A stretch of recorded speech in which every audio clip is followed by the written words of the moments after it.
In this video, I'm going to show you how to send Robux to friends on phone without a group. Now, one of the easiest ways to do this is by using gift cards. So on your mobile browser like Google or Safari, you would go ahead and purchase a Roblox gift card. You can find them through multiple different sources, including Amazon, Best Buy, and there's many other stores out there. So check this out. If we go ahead and type in Robux gift card over here, we can go ahead and press on this website over here from the official Roblox.com website. And then from here, you actually are able to go ahead and get a digital card. And you could select on how much money you want this card to be. So basically what you're going to be doing is you're going to be selecting on this option that says for a friend, and then you want to type in the recipient of your friend's name, your name, their gift message, and then you can go ahead and actually send them Robux using a gift card. And what's great about this method is that there's no fees, there's no membership required, and it is instant, meaning that your friend is going to get instant access to the gift card code, and then they can redeem that gift card code and essentially get Robux that you gifted them. But that is not all. There is another method that I recommend. So this actually involves you and your friend getting into a Roblox game,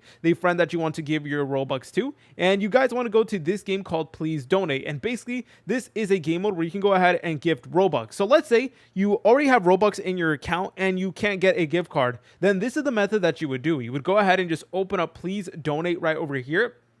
And your friend needs to set up a stand in the game, and then you can go ahead and donate Robux to them. So here we are. So I know it's a little bit funky because we're in the vertical mode, but I hope you guys are able to get the point. So basically your friend would need to go ahead and join you and create a stand right over here. And then they need to select how much Robux they want to receive. And then from there, you can go ahead and actually give them Robux using this game mode. So those are two excellent methods to give your friends Robux without a group. If you guys found this video helpful, make sure to leave a like and subscribe. I'll see you in the next tutorial.